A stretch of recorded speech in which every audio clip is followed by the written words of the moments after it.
Assalamualaikum warahmatullahi wabarakatuh. Salam sehat selalu, salam waras. Sekarang kita membicarakan sebuah topik yang sangat luar biasa yang eh, menjadi bahan omongan di seluruh dunia karena bahkan Trump kemarin menyatakan parahnya api di LA ini lebih parah dari efek bom nuklir.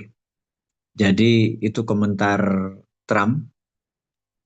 Tapi sebelum ke Trump seperti biasa kita mendiskusikan sesuatu yang global dulu, yang umum dulu sambil menunggu apa namanya teman-teman yang lain. Terus di sini banyak sekali bertanya tentang pemagaran di Pantai Indah Kapuk. Jadi teman-teman boleh cek di IG-nya Bosman, di situ Bosman sudah bocorin bahwa di tahun 2000 tidak ada yang namanya Pantai Indah Kapuk gitu ya. Sekali lagi, tidak ada yang namanya Pantai Indah Kapuk. Tapi di tahun 2024 atau 2025 hari ini Pantai Indah Kapuk 1 luasnya adalah 1.000 hektar, Pantai Indah Kapuk 2 luasnya 2.800 hektar. Jadi kalau di jumlah ada 3.800 hektar tanah timbul gitu ya. Nah, beli tanah di Jakarta itu bisa 3 sampai 5 juta meter mentah. Tapi nguruk itu hanya 400 ribuan. Jadi mending nguruk, dapat tanah baru dijual 10 jutaan per meter. Itulah Pantai Indah Kapuk. Jadi pemagaran itu bukan sesuatu yang baru. Pemagaran itu adalah keberengsekan dari oknum pejabat yang mengkaplingkan laut, lautnya nanti diuruk jadi tanah, jadi sertifikat duluan sebelum ada tanahnya. Yang main adalah ya bajingan-bajingan pertanahan, mafia tanah, konglomerat oligar yang punya duit, ya yang punya izin itu tentunya. Dan ini bukan barang baru, jadi wah jangan bisa ini rahasia, nggak ada rahasia. Ini siapa yang nancep? Itu bukan nancep, itu adalah bagian dari pekerjaan nanti menguruk laut. Jadi kalau kita diamin ya kira-kira dia nambah 1.000 hektar lagi. Sekali lagi, saya ulangi, beli tanah di Jakarta itu harganya bisa 3 juta, masih mentah, dia harus bikin jalan dan lain sebagainya. Tapi nguruk laut cuma 400 ribuan. Jadi dengan sarana lengkap 1 juta, jual 10 juta, itu baru dagang. Gitu ya. Jadi ya jelas kalau saat ini ada apa yang mager laut, itu sebenarnya menguruk, udah gitu aja ya. Dan itu di eh, IG Bosman nanti bisa lihat, kita ada videonya dari satelit, eh, hal-hal seperti itu udah jadi. Jadi bukan barang baru. Ini ada dari zaman SBY, dari zaman Jokowi, dan sampai sekarang.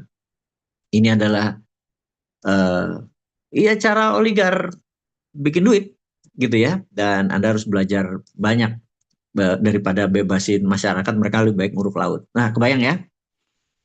Jadi itu adalah ringkes aja Anda langsung dapat pasti udah dapat ahanya. Nah, sekarang kita mau membicarakan sesuatu yang sangat fundamental di mana di Indonesia ini uang beredar hanya 41%, karena uang beredarnya itu sedikit atau tidak banyak, di mana biasanya uang beredar dengan PDB itu harus 1 banding 1. Jadi kalau PDB kita adalah 1,3 triliun atau 1.300 billion atau mungkin sekitar hampir 17 atau 18 ribu triliun, maka uang beredar harusnya 18 ribu triliun. Tapi ini cuma 41%.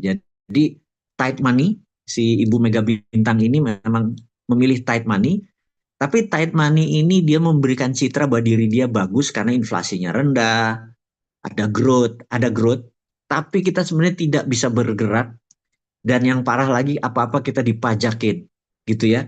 Nah, tentunya tight money policy ini udah 20 tahun lebih dilakukan oleh Ibu Mega Bintang ini.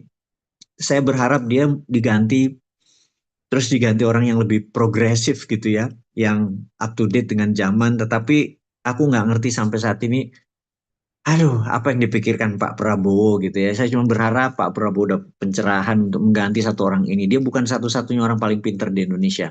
Tapi dia mungkin satu-satunya orang paling pinter nakutin presiden gitu ya. Jadi balik lagi ke topik kita, kalau 41% uang beredar ini, maka di tahun 2025, sahabat semua, bisnis apa yang paling cocok untuk Anda ke depan? Kalau kita tahu ada bisnis kebutuhan utama, kebutuhan kedua dan kebutuhan ketiga, yang premier, sekunder, yang tertier, kebutuhan barang mewah, termasuk rumah, termasuk mobil mewah yang di atas 500 juta. Mohon maaf bahwa kalau itu bisnis Anda, kalau bisa Anda switch, jangan masuk ke bisnis perumahan yang di atas 500 juta, mobil di atas 500 juta, barang-barang mewah gitu ya, branded, karena itu benar-benar tidak menguntungkan di, jika Anda bermain di tersier barang-barang kebutuhan mewah. Jadi kalau Anda berbisnis, usahakan masuk di golongan 1 dan 2. Itu pesan saya. Dan untuk 1 dan 2, ya tahu sandang, pangan, yang gitu-gitu ya, kebutuhan akan pulsa, trading, transaksi, itu kebutuhan cukup besar, gaspol. Gaspol aja, kalau kecepatannya berapapun 2 kali lipetin dari sekarang. Nah, lalu bagaimana sih solusinya kepada pemerintah Indonesia agar eh, uangnya tidak tight atau 41% ini bisa naik 2 kali lipat lah. Sehingga kalau uang beredar atau easy money, uangnya gampang, beredarnya cepet. Kayak gini deh, tubuh apa mesin tuh kan perlu pelumas ya supaya supaya tiap ada pergesekan jadi halus. Nah, money itu greasing the transaction. Uang itu pelumas transaksi. Jadi kalau uangnya nggak banyak, maka transaksinya ya nggak banyak. Pelumasnya nggak ada.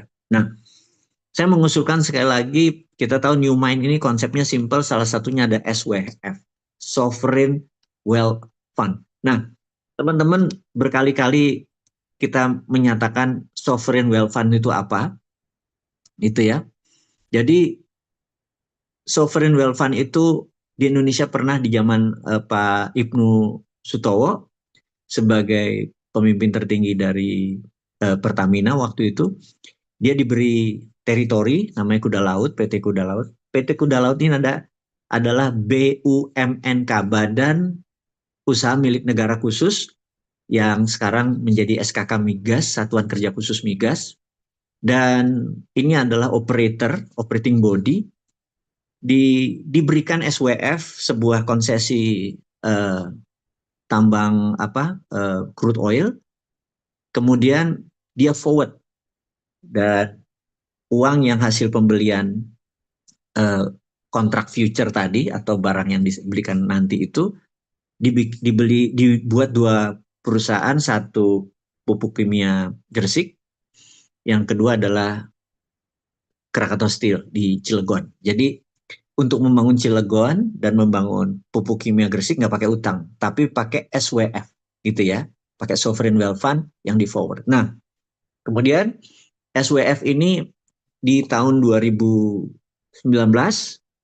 kita tahu Saudi punya namanya Visi Saudi 2030.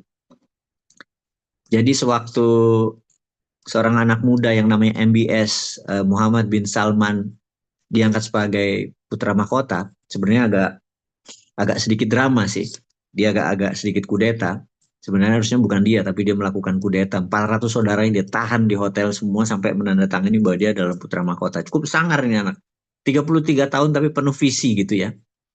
Nggak usah merubah banyak hal, MK-nya, tapi langsung action aja gitu ya. Itu bedanya si MBS atau Muhammad bin Salman. Dan setelah itu di 2016 dia menciptakan namanya Visi Saudi 2030, karena dia dapat masukan dari seorang ekonom Amerika yang sangat terkenal, salah satunya Michael Hudson, yang mempromot MMT, Modern Monetary Theory, yang Bosman selalu gadang-gadang, yang selalu dihujat oleh mereka yang pro Sri Mulyani, yang pro Keynesian, sementara kita kan post Keynesian. Jadi sangat paham karena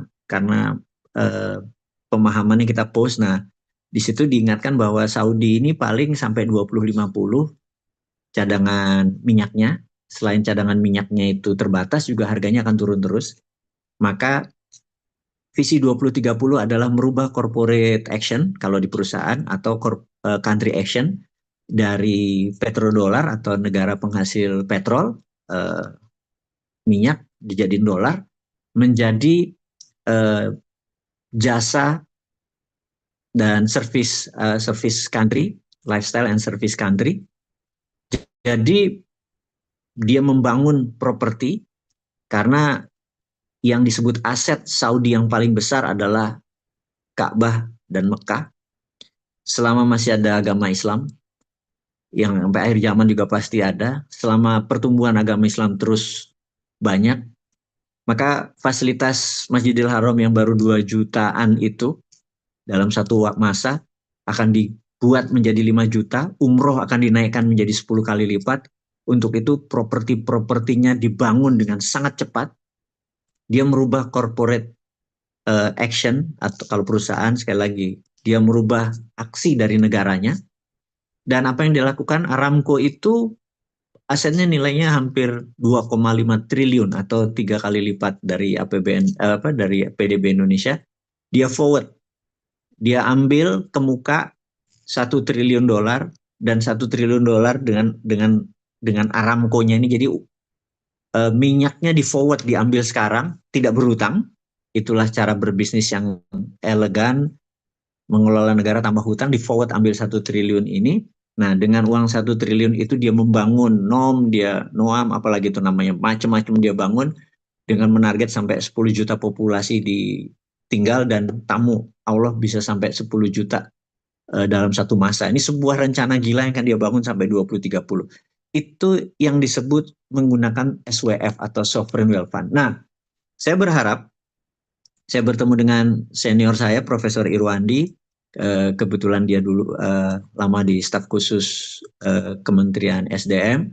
Saya sama dia dulu lama di KAIN, Komite Ekonomi dan Industri Nasional. Di situ bareng-bareng Doni Oskari yang sekarang jadi Wakil Menteri, dengan Ipang Wahid dan lain sebagainya. Kita dulu Master Susno Bahir, dan salah satunya adalah Guru Besar eh, Geologi di ITB, Profesor Irwandi. Dan dia bilang, Mas, gue punya data, gue kasih lo. Data bahwa di Indonesia itu 2/3 aset dunia, batu baranya itu yang paling bagus adalah di Indonesia, yang bisa sampai 20 tahun 2040 gitu ya.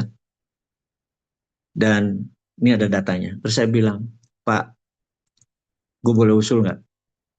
Tolong di SDM, Dirjen Minerba, Dirjen Mineral dan Batu Bara, diubah menjadi SKK Minerba, Satuan Kerja Khusus Minerba, sehingga seluruh aset batu bara dan mineral berada di bawahnya, dan terbitin Sovereign Wealth Fund. Itu bisa sampai 3 triliun bisa diambil, karena nilainya hampir 20 triliun dolar, bayangin 20 triliun, dan kita bisa ambil 3 triliun di tahun ini. Maka kalau kita bisa diambil 3 triliun, 3 triliun ya, artinya itu 10 tahun ke depan APBN kita nggak usah, rakyat nggak usah cekek-cekekin sama sama bunga, apa, sama pajak. Dan ini sangat simpel. Yang ada adalah ganti Bu Sri Mulyani, ya, karena dia nggak paham. Dia pasti adalah orang yang paling mempertahankan untuk Sovereign Wealth Fund ini digunakan. Nah, begitu di forward itu kan kita nggak ngutang, nggak ada kewajiban ngutang. Nah, apa yang kita mau bangun itu bisa digunakan SWF-nya tadi dengan kekuatan batu bara. Jadi batu bara bukan komoditi lagi. Kalau batu bara di zamannya Luhut jadi komoditi, tapi di zamannya Bosman ke depan atau di zamannya kita nanti ini jadi Sovereign Wealth Fund. Sovereign adalah kedaulatan, wealth, ya dana, menggunakan kedaulatan kita. Apa yang kita berdaulat adalah batu bara. Karena 2/3 dunia batu bara bagus. Apalagi kalau nanti kita perang, di negara utara Katulistiwa pada perang semua, maka mereka lah yang membutuh perang ini, kan butuh energi. Ya energinya butuhnya batu bara. Jadi kita harusnya bisa control the world gitu ya. Tapi ya pikiran kita harus maju. Kita harus pikiran benar-benar harus out of the box gitu ya. Nah, ada berita bagus saat ini dari sisi uh, geopolitik, di mana Amerika screaming, di mana Israel sudah keborgol urusan akan menyerah dengan kebijakan Trump yang katanya begitu gue nanti dilantik nggak boleh ada bedil-bedilan lagi di Israel, di Palestina. Bayangin, itu udah baru namanya presiden. Begitu gue nanti dilantik 20 Januari, gue nggak mau ada bedil-bedilan. Artinya Israel harus stop. Itu baru powerful gitu ya. Kita jangan sampai menghimbau, cuman ngomong tok gitu tapi nggak ada action. Itulah seorang Trump. Nah, bicara tentang Trump, bicara tentang Israel, bicara tentang Amerika, bicara tentang kebakaran, saya akan kembali 10 menit dari sekarang. Sekarang jam 22.03. Saya akan kembali jam 23.02. Mbak Nadine dulu, gue pengen istirahat dulu sebentar. Dan saya akan kembali 10 menit dari sekarang. Saya barusan berdiskusi sama salah satu teman yang tahun lalu dia perusahaannya IPO atau menjadi TBK. Dan saya bertanya, apa sih resep menjadi pengusaha sukses? Pengusaha sukses itu kalau ada 3 hal, ini versi dia. 1, dikejar bank. 2, dikejar pajak. 3, pernah dipanggil Bareskrim. Jadi kalau katanya kalau lu belum pernah dipanggil Bareskrim, lu belum pernah dikejar pajak, dan lu belum pernah mendapatkan fasilitas bank, maka lu bukan pengusaha tangguh, lu nggak direken katanya. Jadi menarik teman-teman, bahwa suatu hari kalian semua atau kita semua harus berada di level yang lebih powerful, sehingga masalah-masalah itu bukan menjadi kendala tetapi menjadi eh, cambuk yang membuat kita lebih cepat lagi. Nah, sekarang kita masuk ke tema utama tentang konspirasi dari wildfire atau kebakaran hutan di California. Di sini ada banyak banget teori konspirasi, tapi kita harus memperlihatkan dulu sebuah fakta atau realita. Anda boleh cek lagu yang sangat tua, judulnya It Never Rain in California. Saya mungkin dari sedikit orang Indonesia yang pernah tinggal di California, alhamdulillah sekitar 6 tahun baru.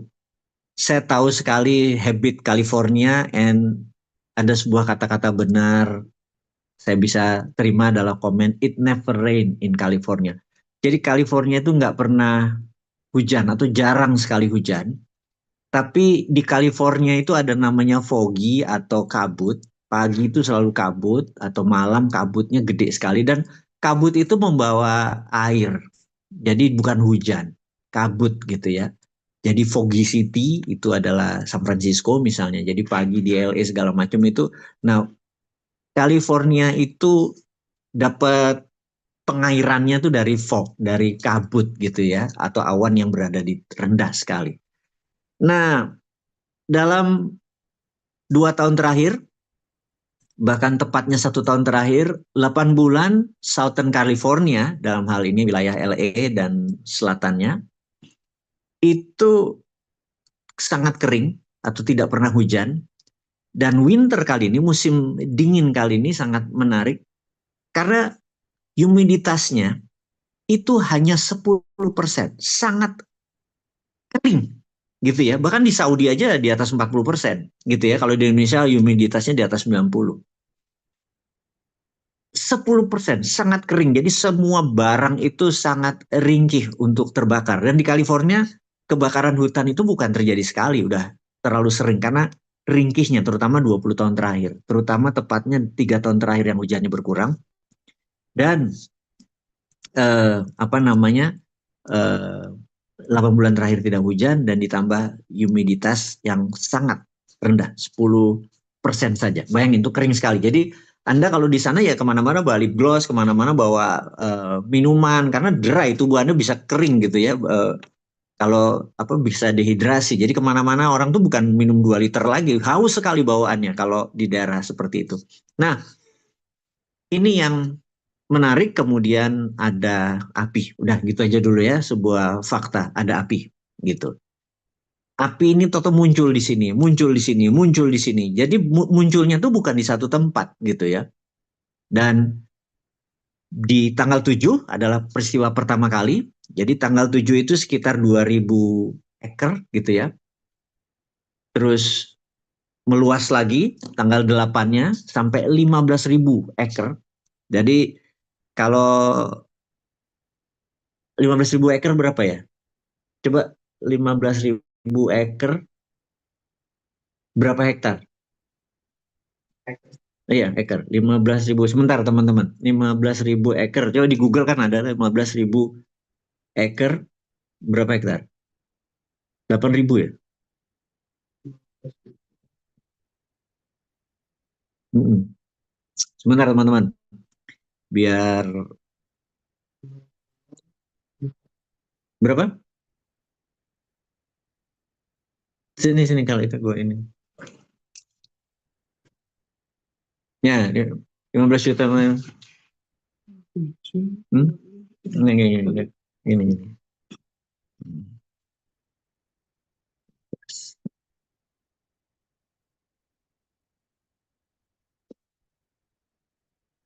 Oh, ini kalkulatornya enggak ini. Uh, Oke, nah benar 6.000-an hektar, ya tepatnya 6.700 hektar.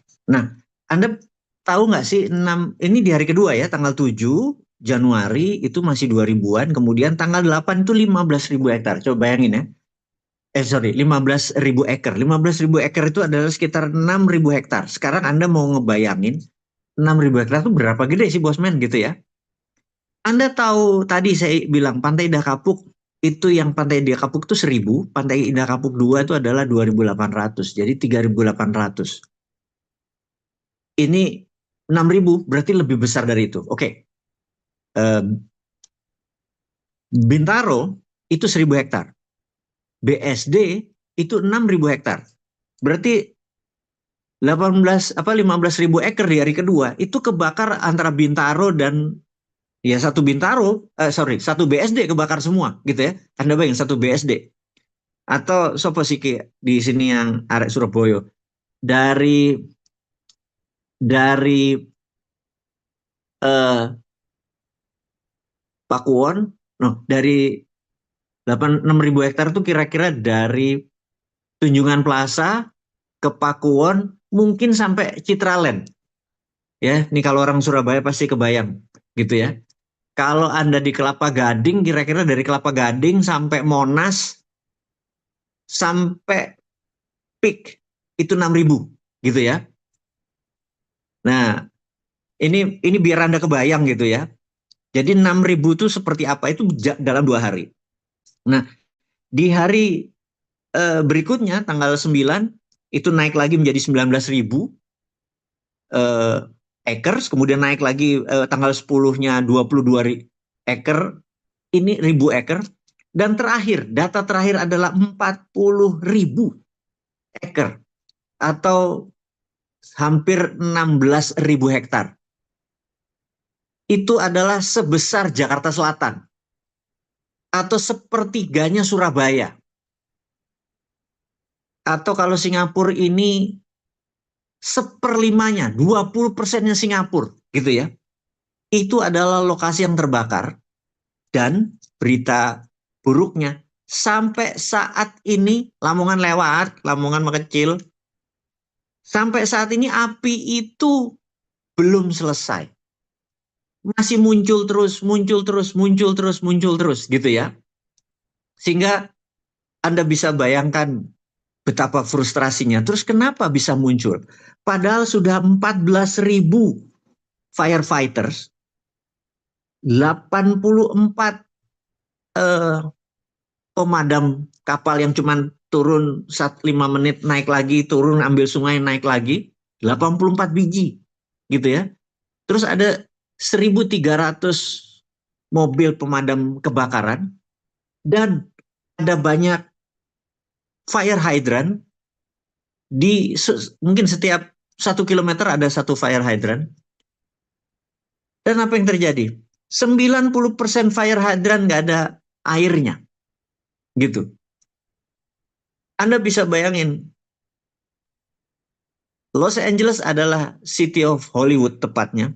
di mana sejak era film hitam putih zamannya Charlie Chaplin hingga kayak sekarang film yang luar biasa pakai teknologi, ada George Lucas, Steven Spielberg, mulai dari zaman dulu, mulai dari apa film-film hitam putih, kemudian film Disney tahun 50-an, sampai sekarang bintang-bintang Hollywood itu berada tinggal di Beverly Hills, Rodeo Drive, kemudian di San Bernardino dan lain sebagainya.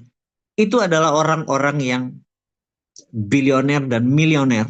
Rumahnya mereka tuh diduga total kerugiannya mencapai 50 billion dolar kemarin. 50 billion dolar karena sekian puluh ribu rumah atau structure ya, bukan rumah saja, structure itu ada halte bus, ada sekolah, pokoknya semualah dihitung itu hampir 29.000 itu. Itu nilai kerugiannya 50 billion. 50 billion tuh seperempat APBN Indonesia. Tapi itu hitungan kemarin. Hari ini perhitungannya berbeda lagi. 250 billion. Kenapa? Anda tahu Museum Getty Museum itu lukisannya, jangan tanya, Picasso di sana, Rembrandt ada di sana, Salvador Dali ada di sana, habis semua kebakar. Terus rumahnya Cher, penyanyi legendaris, 75 juta dolar, James Wood 50 juta dolar, itu isinya, bukan bangunannya, isinya ada uang tunai, si Ben Affleck kehilangan 5 juta dolar tunai di rumahnya, art, koleksi mobil-mobil tua yang ribuan kali yang mereka koleksi, Rolls Royce tahun 1900. Anda bisa bayangin, itu semua ternyata waktu dinilai adalah 250 billion dolar, dan ini adalah sebuah kerusakan yang sangat dahsyat.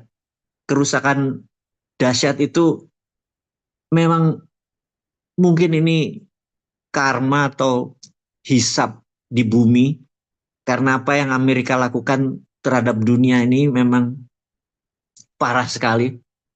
Dia membantai lebih dari 6 juta orang, dia sudah mengirim dana berapa? 50 sampai 60 billion dolar untuk membantu Israel, dan sekarang dia habisnya lebih banyak gitu ya. Saya percaya bahwa apa what you give is it's what you get gitu. Apa yang lo beri adalah itu yang kau dapat gitu ya. Dari sisi negatif ya begitu. Anda nggak beri apa-apa, Anda nggak dapat apa-apa. Anda beri keburukan ya Anda dapat keburukan gitu ya. Terus ini yang Amerika dapat karena api itu tidak bisa dimatikan. Ada aja terus muncul gitu ya. Karena sangat sensitif sekali keringnya wilayah itu. Yang jadi menarik sekarang teori konspirasi. Kenapa pohon-pohon nggak kena? Kenapa bangunannya yang kena? Berarti korsletnya lewat listrik atau salurannya lewat listrik, apinya nyambernya lewat listrik. Nah, api nyamber lewat listrik ini pasti by design, man-made. Karena kalau alam mana pernah bisa ngatur gitu ya. Yang kedua, belum pernah terjadi dalam sejarah di California, kecepatan angin itu mencapai lebih dari 50 mile per hours atau hampir 90 kilometer per jam. Itu kencangnya bukan main. Jadi dengan dengan angin yang sangat kencang ini, dan angin bukan ciptaan manusia loh. Angin sekencang itu bukan ciptaan manusia. Maka ada yang bertanya, apakah ini climate change? Kalau climate change pun yang dituduhkan Amerika gitu ya. Karena dialah pengorbanan karbon yang paling banyak di dunia, ya Amerika juga. Nah, balik ke teori konspirasi, kita tahu ada beberapa pengusaha di LA ditangkap karena menyuruh orang untuk membakar. Dan ini teorinya adalah di mana di tahun 2028 LA Smart City itu lokasinya memang Pasadena, di Palisade, di Malibu, yang akan diratakan semua. Dan saat ini adalah para oligar, para globalis sekarang ngumpulin duit. Jadi teman-teman, Lee Kaseng bilang, where's blood, there's money. Di situ ada darah, di situ ada uang. Maka mereka-mereka yang rumahnya hancur, yang asetnya cuma di situ, nggak punya apa-apa lagi, ditawar murah. Jadi LA lagi mencari pembeli, dan bilioner-bilioner yang akan membuat properti yang tahun 2028 akan membuat eh, rencana besar membangun LA ini, bisakah dia yang dituduh sebagai pelaku konspirasi, gitu ya? Nah, sebelum kita lompat ke konspirasi, ada hal yang menarik. Jadi, wilayah California adalah wilayah Partai Republik. Sudah lama wilayah itu dikuasai oleh Partai Republik. Nah, gubernurnya Gavin Newsom, orangnya charming, pinter, adalah kandidat yang digadang-gadang di tahun 2028 oleh Partai Demokrat. Di sini Partai Republik ujungnya adalah lidahnya Trump langsung menyerang Gavin Newsom bahwa dia incompetence, bahwa dia nggak ngurusin California, dia nggak pantas menjadi governor, dan lain sebagainya, dan sebagainya. Jangankan Trump, Elon juga menyerang gitu ya, dengan Twitternya, di tweet lah. Itu tujuannya adalah untuk mengambil wilayah California, melipat di tikungan agar menjadi wilayah Republik. Dan bayangin, di tengah duka, anggap ini adalah nggak ada teori konspirasi, di tengah duka yang membuat ribuan orang merana dengan kemiskinannya, politik tetap jahat, politik tetap berkepentingan untuk politik. Kalau ngomongin politik kok jadi ingat sebuah negara di seberang sana, Konoha, yang rakyatnya ngapain, politiknya tetap aja bermain untuk kepentingannya dia. Rupanya politik ini mau di negara miskin, negara kaya, sama ya. Yang dipikirin bukan rakyat, tapi yang dipikirin adalah bagaimana dia berkuasa seterusnya. Itulah yang dilakukan terjadi di Washington, berbeda sama di LA. Di Washington, sikut-sikutan Partai Republik memanfaatkan kebodohannya Partai Demokrat dan memanfaatkan fenomena apa namanya, api tadi, eh, menjadi senjata. Jadi karena itu kurang ajar sebenarnya. Tapi itulah politik, dan itulah terjadi dimanapun pada saat ini. Jadi teman-teman, itu kita membicarakan politik yang kita pikir akan membuat apa namanya, Amerika menjadi apa, California menjadi landscape baru, pasti akan direbut oleh Republik. Dan ini bukan teori konspirasi, ini adalah solusi. Trump mengatakan kita akan membangun California, LA dengan lebih bagus. Apa yang dilakukan?